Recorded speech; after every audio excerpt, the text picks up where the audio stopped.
এতক্ষণ ধরে কিন্তু আপনারা সেই ইস্যুগুলো যে বিষয়ে কনফ্লিক্ট অলরেডি জেনে গেছেন। আমার এগুলো নিয়ে ব্যাখ্যা করার জন্য আমি আসলে দাঁড়াইনি। আমি এখানে দাঁড়িয়েছি এতক্ষণ ধরে যে ইস্যুগুলো আপনারা শুনলেন সেগুলোকে আমরা একসাথে করব। যেমন একটি গল্প আছে না, যে সেই 6 অন্ধ ব্যক্তি একটি হাতি দেখেছিল, তারা কিছু দেখতে পায় না। একজন যে হাতির দেহটি ধরেছিল সে বলেছিল যে হাতি হচ্ছে দেয়ালের মতো, আরেকজন লেজ ধরেছিল সে বলেছিল হাতি হচ্ছে দড়ির মতো, আর যিনি হাতির শুঁড়টি ধরেছিল সে বলেছিল বল্লমের মতো। তো আমরা এখন এই প্রতিটিকে আলাদা আলাদা ব্যাখ্যা না করে আমি সামগ্রিকভাবে অন্ধ না হয়ে চোখ খুলে এই সুপারিশগুলোকে একটু একসাথে করে আপনাদের কাছে উপস্থাপন করতে চাই। প্রথমত, এটি ব্যক্তি জীবনে ব্যক্তিগত লেভেলে কি সংস্কারের কথা বলা হলো যে আমার দেহ আমার সিদ্ধান্ত, ব্যক্তি জীবন। তার মানে কি আমি যা খুশি তাই করতে পারি, আমি বিবস্ত্র হয়ে বাইরে যেতে পারি।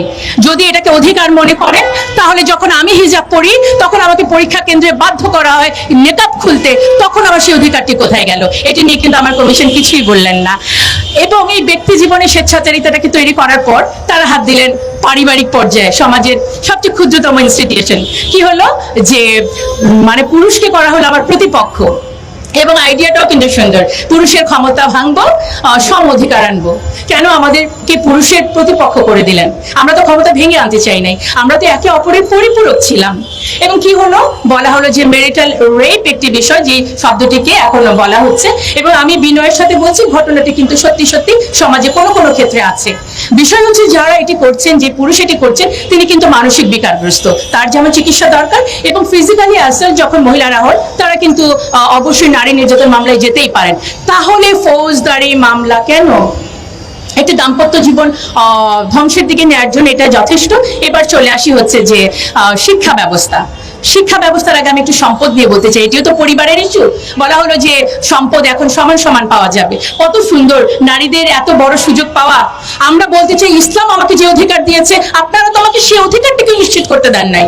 আমার এই সোসাইটি থেকে তো আমি আমার ভাইয়ের কাছ থেকে যতটুকু প্রাপ্য সম্পদ পাওয়ার কথা সেটাই পাচ্ছি না। আপনারা খুব সুন্দর করে আইওয়ার্স দিয়ে আমাকে খুশি করে বলছেন এখন থেকে আমি আমার ভাইয়ের সমান সম্পদ পাবো। এই জায়গাটায় অবশ্যই বাস্তবিকভাবে এটি কিন্তু আসা উচিত ছিল। যে বিষয়টি ক্লিয়ার করতে চাই, তারা তাদের প্রতিবেদনে সুস্পষ্ট করে লিখেছে ধর্ম নারীকে বৈষম্য করেছে। আমি জোর গলায় বলতে চাই, ধর্ম নারীকে বৈষম্য করে নাই, ধর্মের প্রয়োগ নারীকে ভুলভাবে প্রয়োগ। আমার ধর্ম আমাকে বললো যে দেনমোহরের মাধ্যমে বিয়েটা হবে, আর আমার সমাজ আমাকে যৌতুকের মধ্যে ঠেলে দিল। এবং যৌতুক না দিলে শুধু বিবাহ বন্ধ না, গায়ের মধ্যে কেরোসিন ঢেলে আমাকে পুড়িয়ে দেওয়া হলো। তারপর এই মৃত্যুর জন্য আমার ধর্ম দায়ী নাকি আমার সমাজ? আমাদের কি চিন্তাটা করতে হবে। এবং দেখেন এটার মধ্যে হচ্ছে আরেকটি হচ্ছে পতিতাবৃত্তি। অলরেডি এটা নিয়ে অনেক কথা বলেছেন। এবং আপনি আমাকে আমার দাম্পত্য সম্পর্কের মধ্যে সংঘাত বাড়ালেন, আমার ভাই এবং আমার বাবার সাথে সম্পর্কে সংঘাত জড়ালেন, এবং পতিতাবৃত্তিকে করে দিলেন উন্মুক্ত। তখন এই যে কিছুক্ষণ আগে আমাদের আরো অন্যান্য বক্তারা বলেছেন, স্বামী তখন এই ফৌজদারি মামলা এড়ানোর জন্য কিন্তু যাচ্ছে কোথায়? পতিতালয়ে। আমার অনেক ছাত্রীকে আমরা কিন্তু অনেক হোটেলে এই ধরনের সম্পর্কে দেখতে পাই যেখানে পুলিশ তাদেরকে গ্রেফতার করছে। যখন পতিতাল এই বৃত্তিটিকে আপনি একটি পেশা হিসেবে দিচ্ছেন, তখন তারা পার্ট টাইম টিউশনের মতো ওখানে গেলে সমাজ ব্যবস্থা যদি ভেঙে পড়ে, এর দায় ভাই কি আপনাদের নিতে হবে না? দেখেন এই একই সাথে হচ্ছে যে গণমাধ্যমে বলা হলো যে কিছু কিছু শব্দ প্রয়োগ করা যাবে না, যেমন হচ্ছে নৈতিকতা, অশ্লীলতা, শালীনতাপূর্ণ পোশাক, ধর্মীয় অনুভূতি। আমি এই কথাগুলো কেন বলতে পারবো না? কারণ আমি অশালীন হয়ে চলবো? অবশ্যই শালীনতা আমার সামাজিক ভ্যালু। যে কোনো ধর্মের মধ্যে কোনো অশালীনতা নেই। সুতরাং এই শব্দগুলো যে তারা ব্যবহার করতে দিচ্ছে না, দেখেন সমাজটা কিভাবে করে যাচ্ছে।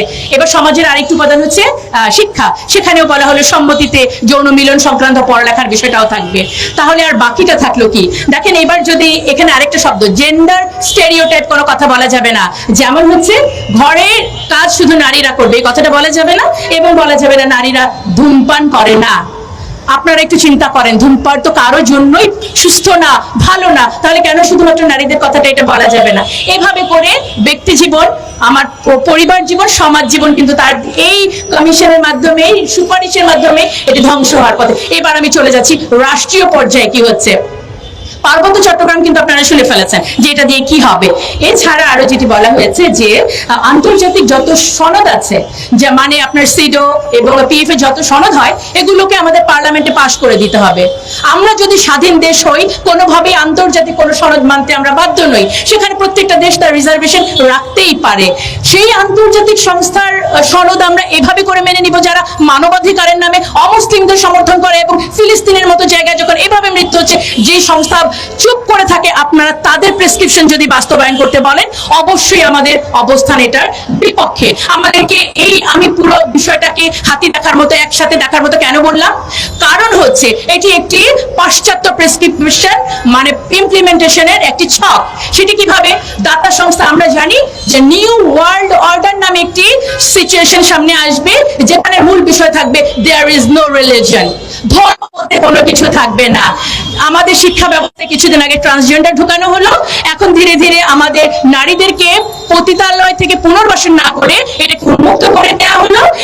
মানে সমাজ ভাঙা, রাষ্ট্র এবং পরিবার ভাঙা মিলে কি হলো, একেবারে রাষ্ট্রটাই একেবারে ধ্বংসের দিকে চলে গেল।